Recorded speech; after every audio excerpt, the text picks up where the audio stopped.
When we talk about mass extinctions, none compares to the sheer scale and devastation of the Permian-Triassic Extinction event, often called the Great Dying, occurring around 251.9 million years ago. It marked the boundary between the Permian and Triassic periods, and with it, the end of the Paleozoic era and the beginning of the Mesozoic. This wasn't just a bad day for life on Earth, it was the closest our planet has ever come to being completely sterile. Scientists estimate that around 57% of biological families, 62% of genera, and a staggering 81% of marine species disappeared forever. Earlier studies even placed the marine death toll closer to 96%, but those estimates were likely inflated due to confusion with a separate event, the Capetanian extinction a few million years earlier. On land, things were equally apocalyptic. Roughly 70% of terrestrial vertebrates vanished, and even insects, typically resilient survivors, suffered their worst mass extinction in history. What makes the Great Dying unique is that it wasn't a single cataclysm, but possibly three distinct waves of extinction spread out over time. So what caused such unparalleled devastation? The leading theory points to massive volcanic eruptions in what is now Siberia. These eruptions created the Siberian Traps, one of the largest known volcanic events in Earth's history. But this wasn't just lava. These eruptions released enormous amounts of sulfur dioxide and carbon dioxide into the atmosphere. The result, oxygen-starved oceans, a condition called euxenia, heavily acidified waters, soaring global temperatures, a collapsing carbon cycle. The height of the disaster, CO levels skyrocketed from about 400 ppm to over 2,500 ppm, and between 3,900 and 12,000 gigatons of carbon were released into the oceans and atmosphere. Other likely contributors included combustion of coal and oil deposits ignited by lava flows, methane bursts from destabilized clathrates in the ocean floor, a new breed of microorganisms rapidly producing methane, prolonged and intensified, El Niño cycles disrupting the climate, and possibly even a comet or asteroid impact, which may have helped destabilize methane stores and damage the ozone layer. Together, this combination of factors triggered the worst extinction event Earth has ever faced. How do we know all this? Until recently, the Permian-Triassic extinction was poorly understood due to sparse fossil records, but that changed thanks to advanced uranium lead dating of zircon crystals in volcanic ash layers, especially those found in Mycenaean China. These precise dates reveal that the main extinction unfolded over just 60,000 years, a geological blink.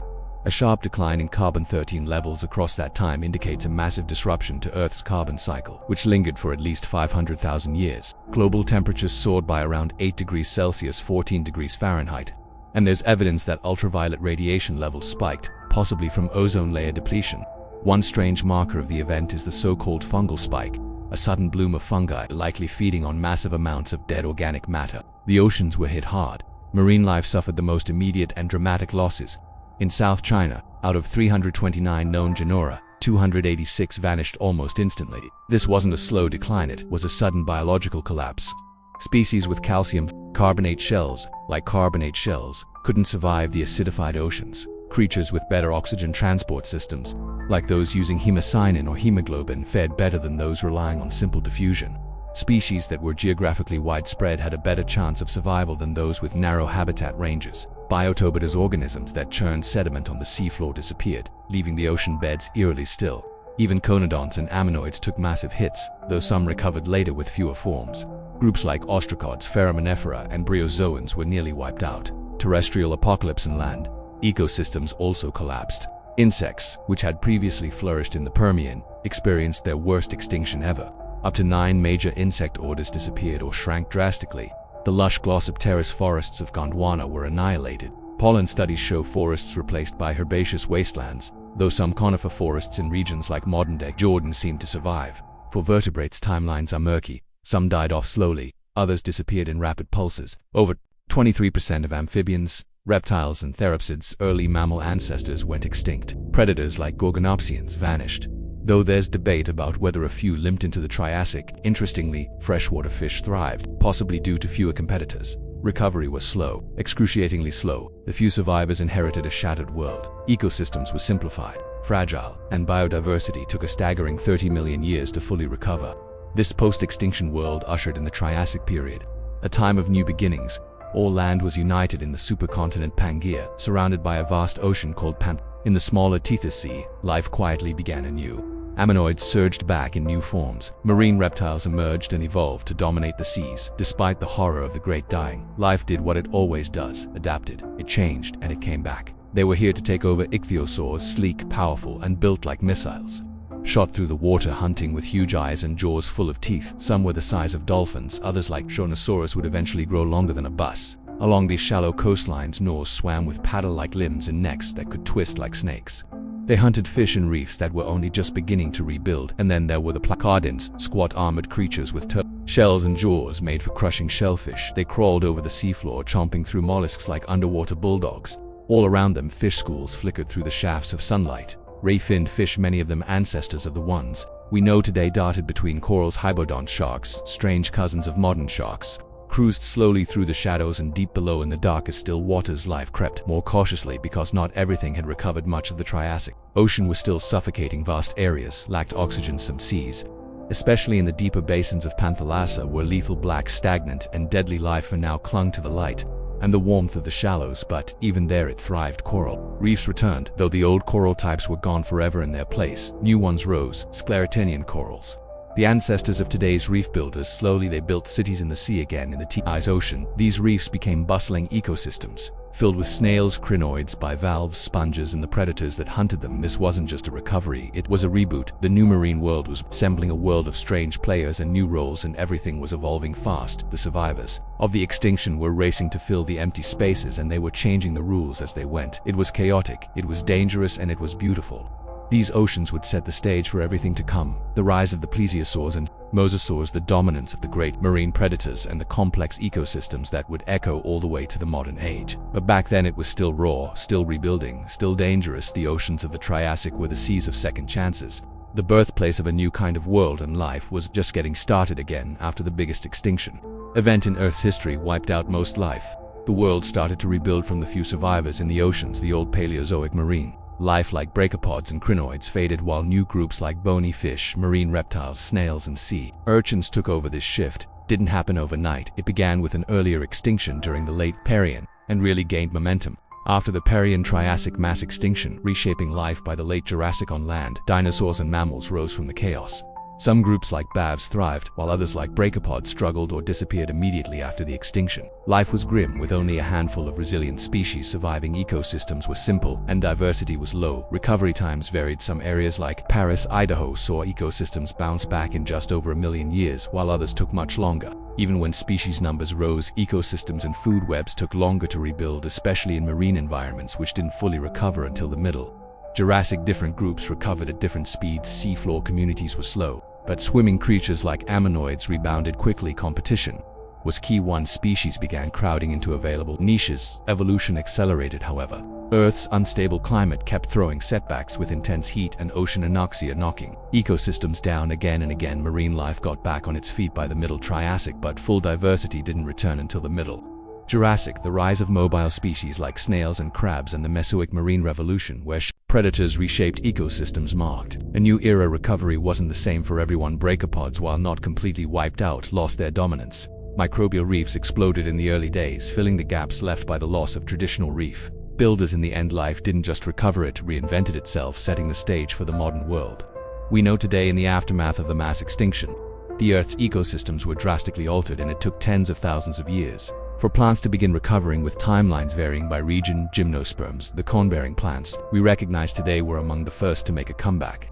They quickly re-established themselves, but were soon challenged by lycopides, plants better suited for disturbed coastal environments. This shift was likely linked to rising sea levels during the early Triassic, which created favorable conditions for lyopides. Though they dominated for a time, gymnosperms recovered in many areas, especially where environmental conditions were more stable. In regions like East Greenland, the dominance of lyopides and gymnosperms fluctuated, suggesting that the environment was still unstable. In the wake of the extinction, the Barents Sea also saw a temporary dominance of lyopods and ferns, but gymnosperms regained ground over time. Similarly, Europe and North China experienced fluctuating plant communities, with opportunistic species like Pleramia filling gaps until other plants could recolonize in South China. Lyopides replaced the pre-extinction gigantopod forests, but were eventually out-competed by diversifying conifers and ferns on the Tibetan Plateau. A shift in climate led to widespread deforestation and the dominance of quillworts and spike mosses for a time. It wasn't just plants that took time to recover. Terrestrial vertebrates took millions of years to bounce back fully. Recovery didn't reach completion until the late Triassic, roughly 30 million years after the extinction.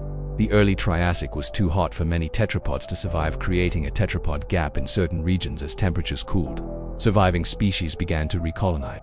But ecosystem recovery was uneven. Some areas like Russia took longer to rebuild, while places like East Central Pangaea saw faster recovery. In the end, the recovery from the Permian-Triassic extinction was a slow, patchy process, marked by ongoing shifts in dominance as plants and animals adapted to changing conditions, setting the stage for the diverse ecosystems that followed after the Permian-Triassic extinction.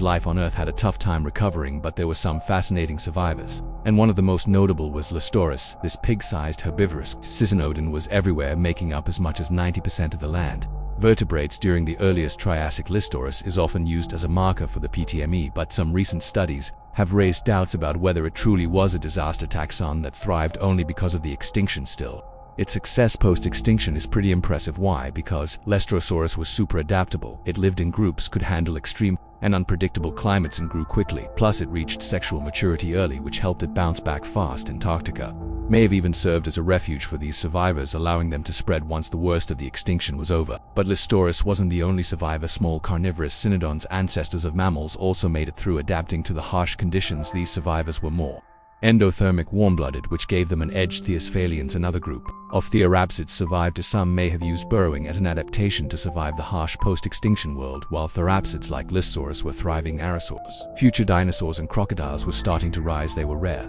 at first, but as the Triassic went on, they began to outcompete their absence. By the mid to late Triassic, dinosaurs emerged from one group of aerosaurs and soon dominated terrestrial ecosystems. This Triassic takeover didn't just change the landscape for other animals, it may have helped mammals evolve too. Mammal-like creatures were forced into smaller, nocturnal lifestyles, developing traits like far better hearing and higher metabolism to survive. Teosponed amphibians like Tupolochosaurus were another group that bounced back quickly. They were well suited to pioneer the newly decimated ecosystems. While they started small in the Indo, and they grew larger again by the Eocene, and were some of the main predators during the Triassic, preying on fish and even other tetrapods in the insect world. Things were also shifting after the extinction. Many older insect groups disappeared and new ones began to take over, marking the start of the Triassic insect fossil record. Interestingly, microbial mats called mist became very common, especially in places like North China and Arctic Canada. These mats thrived in ecosystems that were stripped of larger animals, and their decline later in the early Triassic signaled a return of biota marking, a major step in ecosystem recovery. All in all, the aftermath of the Great Dying was a time of survival, adaptation, and slow but steady recovery as life on Earth began to rebuild itself in the wake of one of the most devastating effects in history. Imagine a time before dinosaurs ruled the Earth, a wild world where the top predators weren't the creatures you might expect. Postos, part crocodile, part landstalking nightmare. Its name literally means crocodile, from post, named after the Texas quarry where a bunch of its bones were first dug up. But don't think of it as just a big croc. Postosicus was part of a completely different league. The Pseudosuchia, an ancient relative of today's crocodilians. While early dinosaurs were still small and scrappy, Postos was already the big boss of the late Triassic. This thing was massive. Some individuals stretched up to 7 meters long. That's about the length of a pickup truck, and when it stood up it was nearly 2 meters tall at the head. We're talking about a predator that weighed as much as a grand piano, with the jaws packed full of serrated teeth, perfect for ripping apart anything unlucky enough to cross its path. Early dinosaurs, herbivores alike, and dicynodonts, they were all on the menu now. What's really crazy about Postocus is how it moved. Its forelimbs were short, about 2/3 the size of its hind legs, suggesting it might have been a biped striding across the landscape, kind of like a terrifying armored dinosaur-croc hybrid. Paleontologists still debate it. Was it a two-legged sprinter or a heavy four-legged bruiser? Most signs point to it being mostly bipedal, but it probably could drop down onto wolf falls when it needed to move slower or steady itself. And it wasn't just strong, it was decked out with armor. Thick bony plates called osteoderms protected its back and neck, and its ribcage was reinforced with extra bones called gastroclalia. Think medieval tank, but alive. The skull of Postoschugus was just a work of predatory art, narrow up front for snapping, wide at the back for power, and filled with massive saber-like teeth, and it had huge eye sockets, meaning its vision was probably incredible. Plus, inside its snout was a possible Jacobson's organ, a sixth sense that could sniff out prey like a bloodhound. And those teeth, it had a serious arsenal. Some were specialized, others just built for chomping, and the way it replaced old teeth was a little different from modern crocs. It grew new ones alongside the old ones instead of straight out of the same socket. Its hands were tiny, not much help in a fight, but its feet were huge and built for movement. The ankles structured a lot like a croc's, but Postocus kept its legs directly underneath its body, giving it that proud, deadly stride. Imagine an ocean where the biggest, baddest hunters weren't sharks or whales, but massive reptilian giants with long snouts and paddle-like limbs. That's the world of Shawnosaurus, one of the most colossal ever to cruise the Triassic seas, first discovered in Nevada's Lunning Formation. Shawnosaurus purpureus lived around 227 million years ago, and it wasn't just a one-off fossil finder. Paleontologists uncovered remains of at least 37 of these sea monsters. In one spot, we're talking animals as long as a city bus, around 5 to 15 meters or 44 to 49 feet, and tipping the scales at up to 30 tons. Their skulls alone stretched nearly 3 meters, so about 9 feet, but if you think Chiosaurus popularis was big, just wait, another species, Shonosaurus chinensis from British Columbia, blew it out of the water, growing up to 21 meters or 69 feet long and weighing over 80 tons. That made it one of the largest marine predators of all time, a true heavyweight champion of the ancient oceans. Shonosaurus wasn't just big, it was built for hunting. Its body was sleek and deep-bodied, not chunky like older drawings suggested. With its long, narrow flippers and stretched-out snout, it probably sliced through the water with ease for a long time. Scientists thought only the tiniest juveniles had teeth, but newer fossils show that adult Shonosaurus had full sets of strong, robust teeth. To this suggests it wasn't just slurping up soft squids, it was snatching big prey, maybe even armored-shelled creatures. The first fossils turned up in Nevada during the 1920s, but serious digs didn't kick off until the 1950s, led by Charles Camp and Samuel Wells. Camp eventually named the giant in 1976, and the name Shonosaurus means lizard from the Shoshone Mountains, a fitting tribute to where these marine monsters were found. Nevada even crowned a Sopularis its official state fossil in 1984. Today you can actually visit the excavation site at Berlin Ichthyosaur State Park. As for the Shonosaurus sinensis, it sparked some scientific arguments. Some researchers say it should belong to a different genus, Shast, while others stick with Shonosaurus, whatever the name tag. There's no denying it was absolutely massive, and here's the kicker.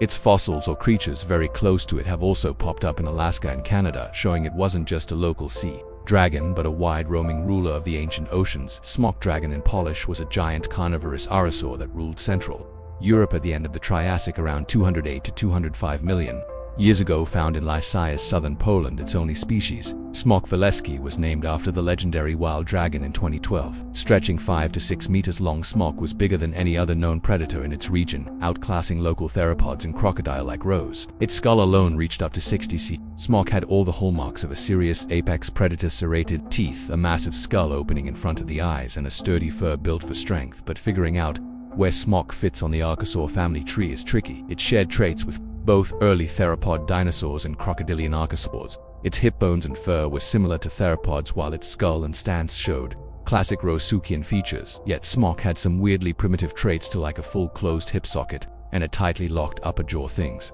you don't usually see in either group in its ecosystem. Smock was top dog. Other carnivores like Lilian sternus or Polonos were about, but they were way smaller. Smock's fossilized poop tells an even wilder story. It could crush and digest bone, jumping on fish, dicynodons, and even amphibians. Some coprolites even had Smock's own broken teeth swallowed during messy meals. Research published in 2019 showed that Smock's bone-crushing style was more like a mammal predator than a typical reptile, making it one of the gnarliest hunters of its time. Tanystrophus was basically a real-life sea monster from the Triassic period. This dude had a broomstick for a neck, crazy long, super stiff with sharp curved teeth, and a snout like a crocodile's. It wasn't the smoothest swimmer, but around 242 million years ago it ruled the coastal waters of ancient Pangaea for a long time. Scientists thought the big and small versions of Tanystrophus were just different ages of the same animal. Turns out they were totally separate species. The bigger one got a new name, Tanystrophus hydroides, after the Hydra from Greek mythology. The smaller one kept the og name Tanystrophus longobarticus. Same wild necks, different diets. No fighting over food. The body plan straight up madness. Tanystrophius stretched up to 6 meters long, and half of that was neck. Not a flexible snake neck either, it was stiff, reinforced with extra bones.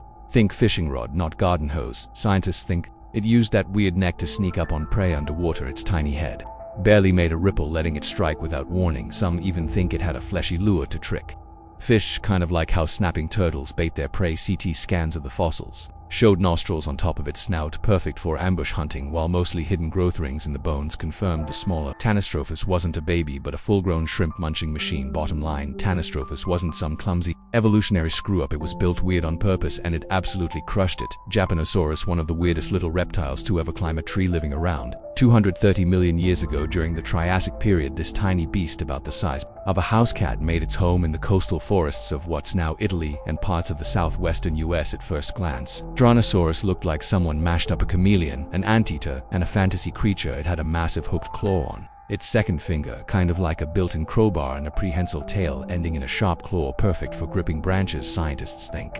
A Drepanosaurus used its giant finger claw to tear into bark or insect nests, kind of like how a pygmy anteater digs for termites. Today, its body was just as wild under the surface.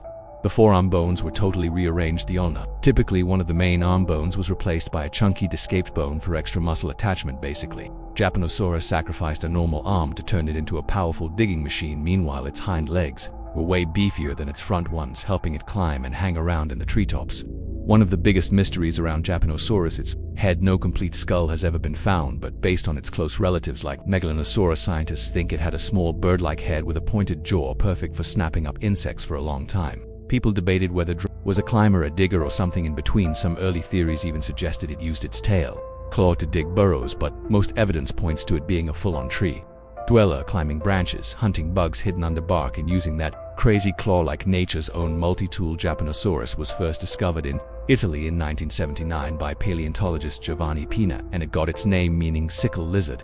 Thanks to that giant hooked claw, only a few fossils have ever been found, but they were enough to show just how bizarre this little reptile really was, even among its fellow Japanosaurs. Japanosaurus stands out. It was way bigger than most of its cousins, stretching about half a meter long and probably dominating its patch of ancient forest today. It's a reminder that when it comes to prehistoric life, some of the coolest creatures were also the strangest. Placotus was basically the Middle Triasic's version of a chunky armored submarine. About 240 million years ago, it cruised the shallow seas around what's now Germany, France, Poland, and somehow even made it all the way to China. This guy wasn't built for speed. Placotus was about 5 to 3 meters long, with a stocky body, a thick tail, a short neck, and a seriously heavy skull. It looked more like a swimming boulder than a sleek predator, but it didn't need to be fast. It was all about brute strength. Placotus was a shellfish specialist, using sharp chisel-like teeth at the front of its mouth to pry clams and crustaceans off the ocean floor. Then it would crush them with its flat, nutcracker-style back teeth. Fun fact, before anyone found the rest of its body, scientists thought its weird teeth belonged to some kind of ancient fish. That's how different they looked from anything else when it came to getting around. Placotus wasn't winning any races. It paddled along with its flattened tail and probably had webbed feet.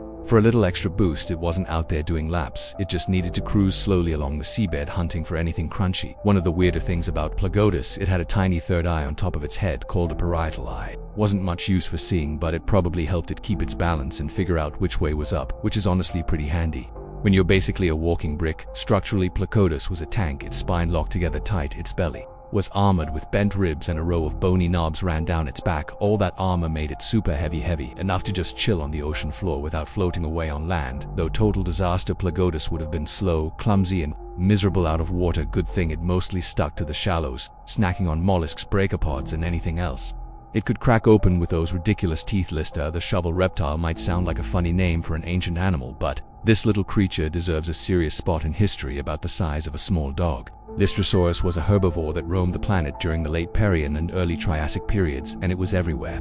Seriously, this guy had global range, across Pangaea from the icy lands of Antarctica to the warmer parts of Africa and Asia. But the real kicker about Listrosaurus isn't just its widespread presence. It survived the most catastrophic event in Earth's history, the Great Dying. Around 250 million years ago, the planet went through a mass extinction that wiped out nearly 96% of marine species and 70% of land species. But Listrosaurus, this tough little critter, didn't just survive, it thrived. In fact, it made up a staggering 95% of the fossils found in the boundary deposits from that period. So how did it pull off this incredible feat? There are a few theories, and each adds a piece to the puzzle. First off, Listrosaurus was a burrower. Imagine hiding underground while the world above you is being pummeled by acid rain, poison clouds, and volcanic eruptions. It had a built-in survival mechanism, able to wait out the chaos in its burrow. It also might have been better equipped to handle low oxygen conditions, which would have been pretty common in the aftermath of all that volcanic activity.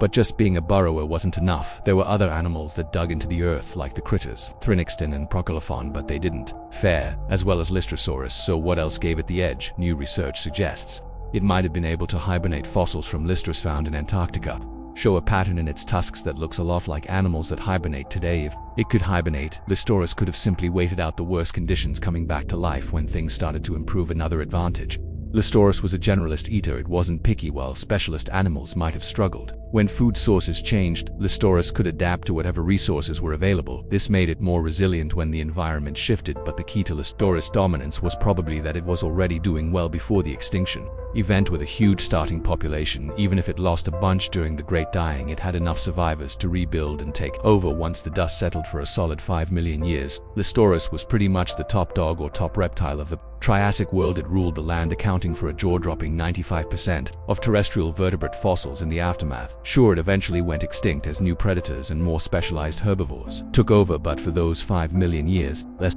was the undisputed champion. No modern animal can claim that kind of dominance. Imagine if humans were the only species around after a mass extinction.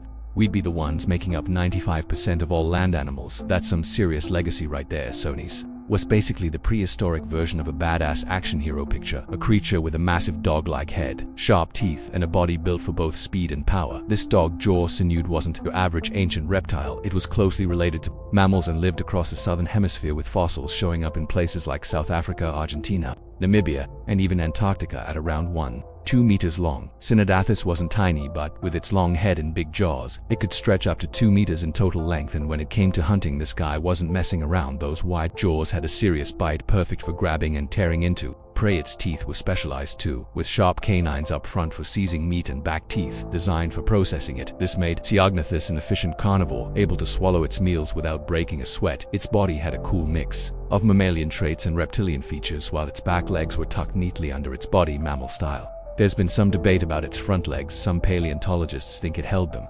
sprawled out like a lizard, while others think it was more upright. Recent studies suggest the truth might be somewhere in the middle, kind of like modern mammals that aren't built for high-speed chases. What really sets Cyognathus apart is its unique features. Its postorbital bar, that's the bone behind the eye, was super long, and its teeth had serrated edges, perfect for cutting through meat. Scientists even think it might have had whiskers based on sensory pits found in the bone around its snout.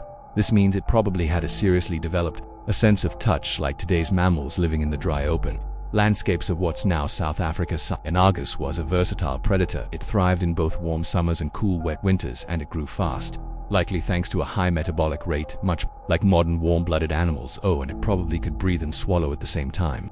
Another mammal-like trait that helped it stay active and efficient. Cyognathus had a pretty solid survival strategy and earned its place as a top predator. In the Triassic ecosystems, it eventually faded as new animals took over, but this time in the spotlight was pretty legendary Typrax annata from the late Triassic. But don't picture it as a croc-like predator. Nope, Typrax was a plantiator with tiny, leaf-shaped teeth that definitely weren't designed for munching on meat. This critter had some seriously wild armor, while its odosaur cousins like Desmatuska sported huge shoulder spikes. Tapathorax took a more subtle approach. Instead of giant spikes, it had a pair of gnarly neck spikes sticking out from the third row of its bony scuts. Its back was decked out with rows of spiky armor plates, and some cool hook-shaped horns lined the sides. It didn't go overboard with the armor though. While some odosaur species were covered in bony plates from head to tail, Typathorax had about 20 rows of armor on its back and 10 on its belly, just enough to look like a walking fortress. When it came to size, Typathorax didn't mess around. The largest, the specimen of Typathorax coccinerum discovered in 2023, measured about 5 meters or 16 feet long, roughly the same size as Desmatosicus. But here's the twist: this specimen wasn't fully grown. It was more like a teenager, around 16 to 19 years old. That's got scientists debating whether it could have been an adult after all. One thing's for sure, it was built like a tank with a short vertebral column and a cool arrangement of osteoderms, those bony plates, making it a tough customer at its time. Now Tapathorax wasn't built for speed, with its bulky body and legs tucked right under it. It moved slow and steady, much like modern running mammals. Its back legs were set up for stability, not running, but those front limbs, they were a whole different story. They were short and wide, which suggested it was pretty good at digging. Definitely a helpful trait for foraging. The radius of its forelimb was shorter than its humerus upper arm bone, a trait you usually see in animals that dig. While it wasn't a borrower, Tapathorax was still pretty handy when it came to rooting around for food.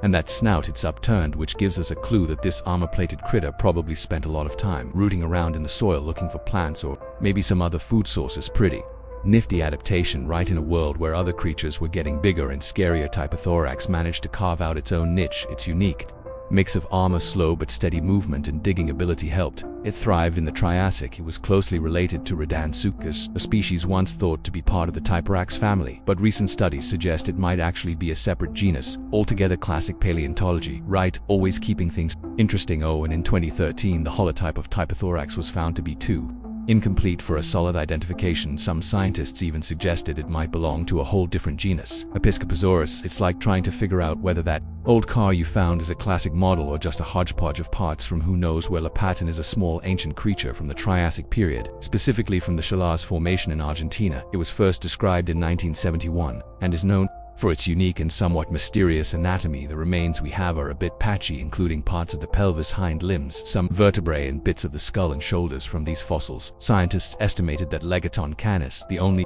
species in this genus, was around 70 centimeters, about 28 in long. It was pretty lightweight, with an estimated body mass no more than 4 kilograms, about 8 pounds. One of the cool things about Lagarapitan is its distinct features. There are 21 traits that set it apart, like its backward, tilting dorsal vertebrae, a hook-shaped fur, and the fact that its fourth digit toe and metatarsal footbone were longer than the third. These characteristics put Lagopithon at a pretty basal spot in the evolutionary tree, meaning it was a bit of an early experiment in the world of dinosaurs. It didn't have some key features that most dinosaurs did, like an anterior trochanter, which is part of the hips, so some researchers even wonder if it's outside the dinosaur family tree altogether. Interestingly, some trackways from Poland dating back to the early Triassic show footprints that look a lot like what we'd expect from Lagopithon. These tracks are linked to Protodactylus, a quadrupedal dinosaur, and share traits like parallel digits, a fused metatarsus, and reduced toes. If this creature is related to a Lagaton, it could mean that Lagaton's origins go back further than we thought, possibly even to the early Triassic, while Lagoraton is the namesake of its family.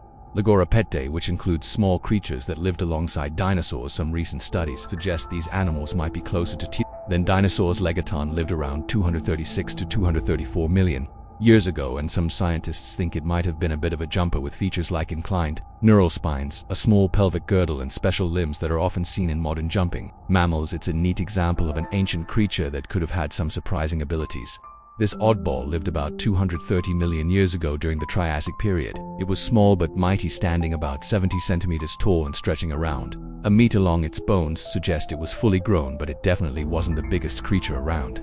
What made it stand out were its weirdly long claws, which looked a bit like something you'd see on Edward Scissorhands. These claws weren't just for show, they were likely essential for climbing and tearing apart its food. Veneto was part of a group of reptiles called Legidids, which were like the ancestors of pterosaurs, the flying reptiles we all know. But here's the kicker: one of its claws had an extra long fourth digit, something we haven't seen in other legitapids. This feature is usually found in pterosaurs, which makes Veneto an important piece in the puzzle of how flying reptiles evolved. It's not just about claws and beaks, though Veneto had some feather-like fur and a long tail, which adds another layer to the mystery of what it looked like. It was a small, agile creature that probably lived in trees or near dense vegetation, making it one of the more interesting reptile species of its time. As more fossils are found, we might get a better idea of its diet, its behavior, and what its environment was like. But for now, this ancient predator remains a fascinating glimpse into the past, with its unique features suggesting it was part of the evolutionary path leading to creatures like pterosaurs. Stogosaurus was a small but speedy predator that lived around 225 million years ago during the late Triassic, making it one of the earliest known dinosaurs. It roamed what is now Brazil in the Santa Maria Formation and was about 2 meters long, just over 7 feet. Imagine a dinosaur about the size of a small car but much lighter, with a body mass estimated to be around 12 kilogram, 26 pound.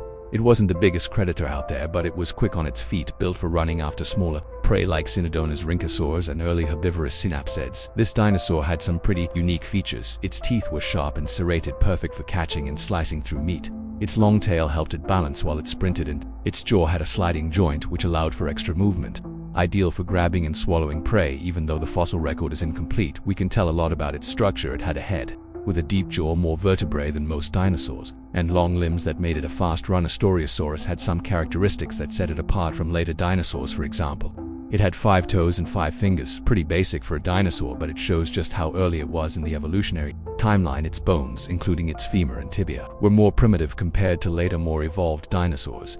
The tail was stiffened in the back, which might have helped with balance when it was jumping or running at high speeds. At this time, dinosaurs weren't the top dogs yet. Stogosaurus lived alongside other aerosaurs like Royus, which were the main predators of the day. The world it lived in was full of strange creatures, like medium to large herbivores and small omnivores. Despite the competition, Stogosaurus was agile and adapted to catching smaller prey. It shared its environment with other early dinosaurs like Herrerasaurus and Eoraptor, along with the first plant-eating dinosaurs like Pisonosaurus. Even though dinosaurs weren't the dominant creatures of the late Triassic, they were definitely starting to make their mark. Stogosaurus helps us understand how early dinosaurs began to evolve into the diverse species that would later rule. The Earth Tower is a fascinating little dinosaur, named after the Hopi sun god, and it lived during the late Triassic, about 225 million years ago. The only known species, Tawahali, was discovered in the Hayden Quarry, a ghost ranch in New Mexico, alongside some early dinosaur cousins like Cilius and Herosaurus. This discovery adds weight to the idea that the first dinosaurs emerged in Gondwana, which is now South America, before spreading across the globe. Tawa was about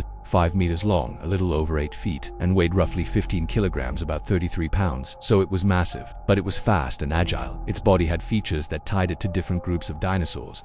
Its skull, for example, looked a lot like Salapusis, a classic early theropod, while its pelvic structure was similar to that of a Herosaurus, a group of early primitive dinosaurs. Tawa's upper jaws had a unique kick which made it look a bit different from other theropods. One cool thing about Tawa is its neck. The structure of its neck vertebrae hints that it might have had air sacs, an important feature that would eventually evolve into the breathing system.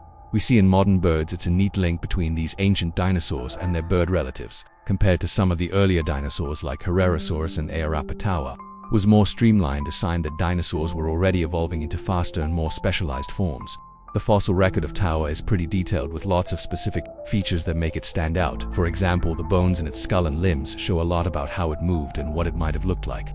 When it was alive, Tawa's fossils were well preserved, which suggests it was buried quickly after dying, likely due to a flood or some other catastrophic event. Tawa's home back then was in a warm monsoon-like environment near the equator with lots of rain and seasonal flooding. The Hayden Quarry site has yielded a ton of fossils from that period, including other early dinosaurs and some weird, less advanced creatures, like crocodilomorphs and Rawasuchians, early arosaurs. This site shows the tower and its contemporaries lived alongside a whole bunch of different, often bizarre reptiles that were starting to dominate the Earth. Demosaurus is a pretty unique dinosaur from the late Triassic discovered in New Mexico, and it stands out for its bizarre appearance. The only known fossil of Demosaurus consists of a skull and a few neck fragments found in the Chinle Formation at Ghost Ranch, which is famous for its rich fossil deposits, including early theropods like Celapuses. Though Demosaurus lived alongside these more common dinosaurs, it was different, retaining several primitive features that make it hard to place within the usual theropod family tree. In fact, it might be one of those late surviving early theropods, or even something a little more basal, possibly related to dinosaurs like Herrerasaurus or Tawa. The name Demonosaurus comes from the Greek words for demon and lizard, fitting given its somewhat eerie appearance. The species name Calotus means prominent-toothed, referring to the dinosaur's fang-like front teeth, which definitely add to its fierce look. The fossil was found in a block of rock from the Whitaker Quarry, which is known for its abundance of fossils from the Triassic period, including lots of Celapuses remains. The block containing Demonosaurus was collected in the early 1980s, and it now resides in the Carnegie Museum of Natural History. Now, when it comes to size, we don't know a ton because there's only the skull and a few vertebrae to go on, but based on related dinosaurs, experts think Demonosaurus was probably about 1.5 meters or 5 feet long, with a weight in the range of a beaver, around 9 to 22 kilograms, 2250 pound.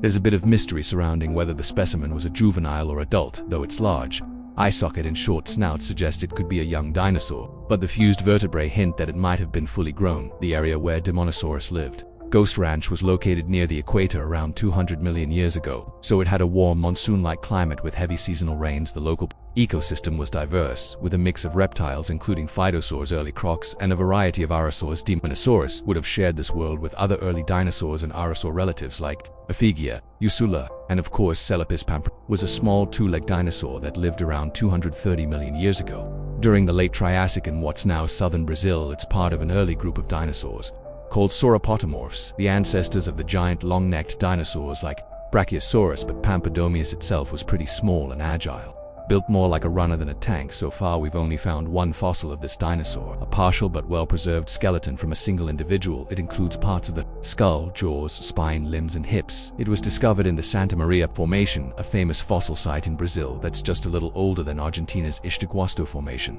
That puts Pampodrome among the oldest dinosaurs ever found anatomically. Pampodrome is a mix of primitive and more advanced features. It had a large head, a short thigh bone, and only 2 sacral vertebrae. The bones that connect the spine to the hips. Its teeth were long, curved, and serrated, about 88 tons of them in total, suggesting it may have had an omnivorous or even meat-eating diet. It also had a lower leg, much longer than the thigh, meaning it was built for speed. Interestingly, some features of its skull resemble early theropods, the group that would later include predators, like T-Rex for example. The front of its upper jaw pointed downward, creating a small gap that's seen in some early meteors, but overall it's considered a basal sauropodomorph. One of the earliest known members of that group. In 2022, scientists used micro-CT scans to study Pamperos and its Triassic relatives. They found no evidence of air sacs in the bones, unlike what we see in birds and later dinosaurs. This suggests that features like pneumatic bones evolved separately in different dinosaur lineages, rather than being inherited from a common ancestor. Pampodromius was first described in 2011, and its name means runner from the plains, referring both to its likely fast-moving lifestyle and the landscape where it was found. While it's not the flashiest dinosaur, it gives us a valuable glimpse into the early steps of dinosaur evolution. Permian-Triassic is one of the earliest known dinosauric creatures, dating back to about 229 million years ago during the late Triassic period. Its fossil was found in Argentina's Ishiguasto Formation, a site famous for some of the oldest dinosaurs. Only one fossil has ever been found, a partial skeleton discovered in 1962. And that's all we know about this tiny mystery animal. Despite its small size, Permian-Triassic has caused big debates. It was a lightly built ground-dwelling herbivore, measuring about 1 meters or 3.3 to 4.3 feet in length and weighing around 2 kilograms, roughly 4.4 pounds. Think of something about the size of a house cat but with a long tail and probably pretty quick on its feet. It's believed to have walked on 2 legs and fed on low-lying plants. The big question with Permian-Triassic is where it fits in the dinosaur family tree. For years, paleontologists thought it was the earliest known ornithischian, a part of the group that would later include plant-eaters like Triceratops and Stegosaurus. But more recent studies have challenged that idea. Some researchers now think it might be a close cousin of dinosaurs but not quite a true member of the group the fossil shows. A mix of features, it lacks many of the clear traits we'd expect in early ornithischians, yet it also doesn't fit perfectly with Coeliorids. Some experts suggest it may be a transitional species, showing what the earliest ancestors of ornithischians looked like, a kind of evolutionary in-betweener, because are often considered a stepping stone group that came just before dinosaurs. That would mean Permian-Triassic is perched right on the edge of dinosaur evolution. Either way, it's an important piece of the puzzle to understand how early planting dinosaurs came to be. The bones of Permian-Triassic are now housed in a museum in San Miguel de Tucumán in Argentina. While it may not be as famous as later dinosaurs, this little animal lived during a time of huge evolutionary change, and it still has paleontologists debating its true identity more than 60 years after its discovery. Silosaurus was a small, fast-moving reptile that lived about 230 million years ago during the late Triassic period in what's now southern Poland. It wasn't quite a dinosaur, but it was closely related, part of a group called Coelurosaurids, which were early relatives of dinosaurs. Coelurosaurus was about 3 meters or 7.5 feet long, built lightly and probably quick on its feet. Its narrow snout, forward facing nostrils and big eyes suggest it had sharp vision and maybe used its beak-like mouth to peck at things on the ground, kind of like some modern birds.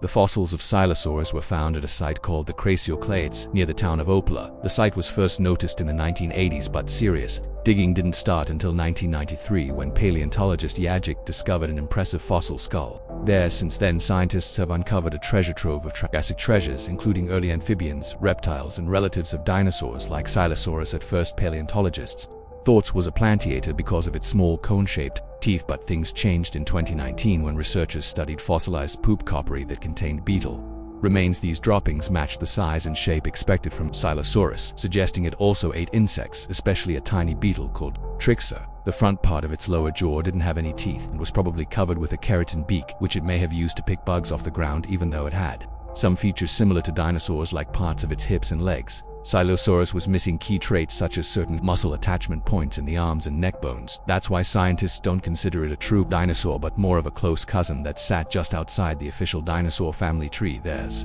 been some debate about how it moved. Early on, researchers thought it might have run on 2 legs, using its tail for balance, but newer studies suggest it probably walked on all 4s most of the time. Thanks to its relatively long front limbs, lived in a warm subtropical environment with seasonal rains, swamps, and lots of ferns. It shared its world with fish, amphibians, crocodile-like reptiles, and even early flying reptiles like pterosaurs. All in all, it gives us a fascinating glimpse into what life was like just before the age of dinosaurs truly began. Let's talk about Saurosaurus, a name that literally means lizard crocodile, and honestly, that's a pretty good vibe for this animal. Sauros was a big, gnarly-looking predator that roamed what's now Argentina during the late Triassic, roughly 230 million years ago. Picture a bulky ground-stomping carnivore, kind of like a prehistoric tank with teeth, and you're not far off. This guy wasn't a dinosaur, but it was close. It belonged to a group of ancient reptiles called Pseudotsuchians, relatives of today's crocodiles. More specifically, it was a Laurentian, which basically means it was one of the top dogs or crocs before actual dinosaurs took over the apex predator role. Fossils of Saurosaurus were first discovered back in 1957, buried in greenish sandstone in northwestern Argentina at a famous fossil site called the Ishiguasto Formation,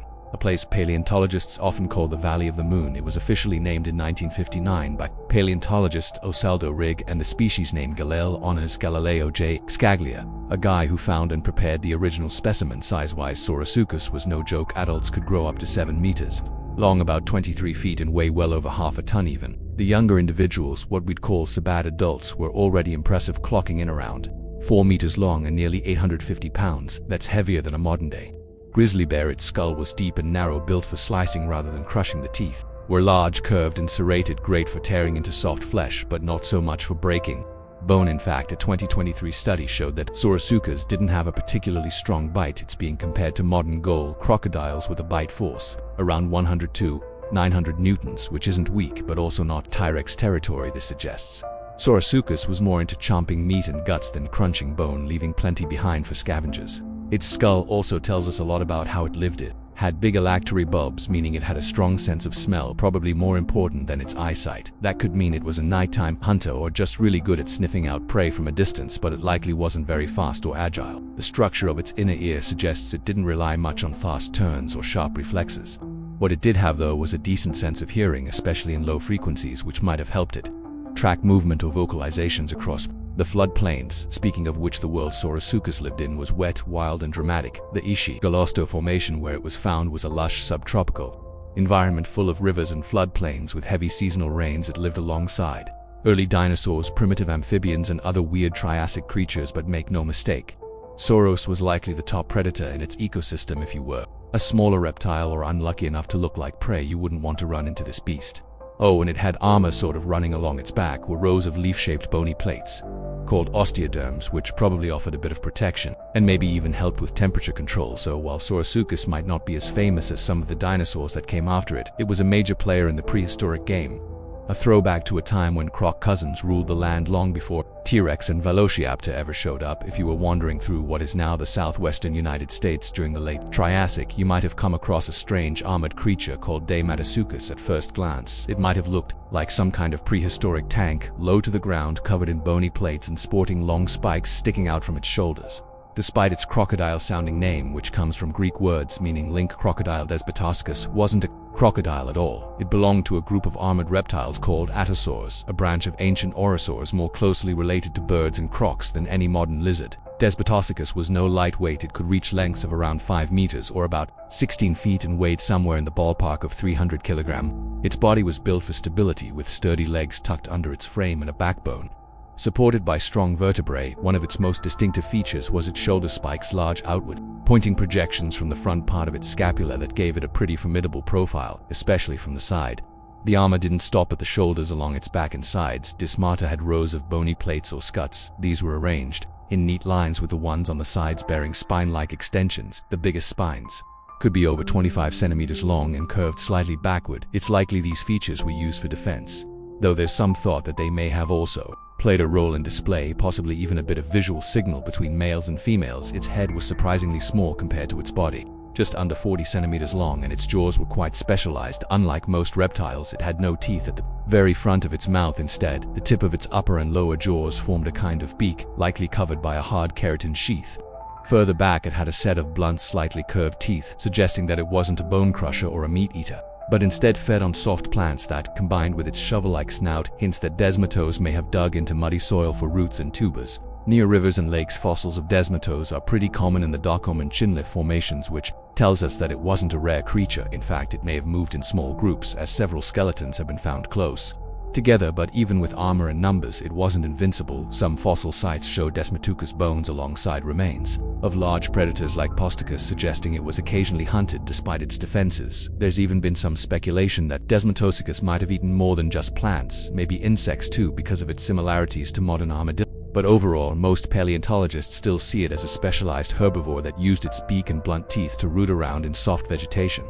Nirosaurus is an extinct genus of phytosaur, a type of reptile that lived during the late Triassic period. While it had a lot in common with modern crocodiles in appearance, think long, massive snout and a body built for powerful movements in water, Nicosaurus wasn't related to crocodiles at all. Instead, its similarities with crocs were the result of parallel evolution. So even though it looked like a crocodile, it wasn't one. One key difference was the placement of its nostrils. Unlike crocodiles, whose nostrils sit on the end of their snouts, Nirosaurus had its nostrils located near the top of its head, similar to modern dolphins and whales. This feature helped set it apart from other reptiles of its time. Nechosaurus had a rather robust and broad rostrum. The front part of its snout, along with a strong frenarial crest, size-wise now, was a pretty big creature. It measured about 5 meters or 16 5 feet long, which made it a rather imposing figure. It likely weighed somewhere between 200 and 400 kilograms, 442 880 pounds, similar to large modern-day reptiles. Its anatomy was distinctive. The skull was large and rounded, and it had a strong, well-developed upper jaw that gave it a deep, powerful bite. The teeth were a big part of its hunting strategy, with the Nechosaurus sporting a range of tooth types. Its teeth were heterodont, meaning they came in different shapes: blade-like teeth for cutting and cylindrical, recurved teeth for grabbing and holding on to prey. What really set Nirosaurus apart from other phytosaurs, though, was its legs. While most phytosaurs had relatively short limbs adapted for a semi-aquatic lifestyle, Nirosaurus had longer, straighter femurs and a deeper pelvis, suggesting it was more terrestrial than its relatives. This made it a more agile predator, capable of moving more efficiently on land. It probably hunted larger prey that came near water, like amphibians and land reptiles. Nirosaurus had a pretty unique jaw structure to its premaxillar and maxilla, which are parts of the upper jaw, held sets of teeth that were quite different from one another. These teeth were designed to dismember medium-sized prey, which is why Nirosaurus was probably a predator that fed on larger animals. Unlike other phytosaurs that stuck more to fish, the lifestyle of Nirosaurus is a bit of a mystery, but it's thought to have lived in areas with a mix of water and land, like flood, plains, or marshy environments. Evidence suggests it could have had a more terrestrial life, compared to other phytosaurs who are often more aquatic.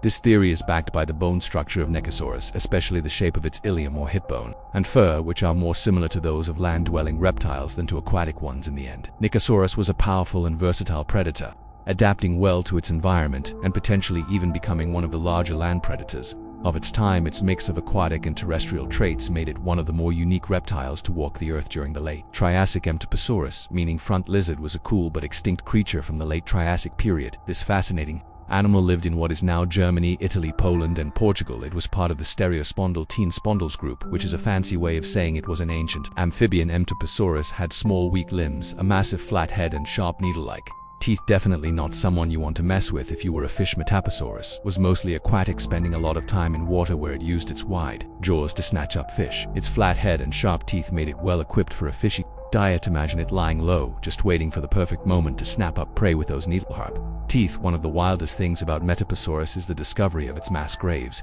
A bunch of these creatures were found grouped together in what are thought to be dried-up pools, likely during a drought. It's possible that they all got trapped in the shrinking water and ended up dying together. Nature's own tragic party, right? The first mention of Metaposaurus goes back to 1842, when a guy named von Meer described a specimen from the Kuiper Schiffsenstein near Stuttgart. Originally he called it Mtopius diagnosticus, but later Leica had to rename it to Mtoposaurus in 1890 because Mtopius had already been taken. Classic mix-up, right? When we look at the anatomy of Mtoposaurus, we can see some pretty interesting features. The way its limbs were built suggests that it used them like flippers to swim, kind of like how plesiosaurs move through the water. A study in Poland also added to the picture, showing that Mtoposaurus had a broad flat head and wide forearms. It seems like these animals swam around in lakes during the wet season, but when things dried up they might have used those same wide heads and forearms to dig into the ground. Maybe it was their way of burrowing and waiting out the dry spell.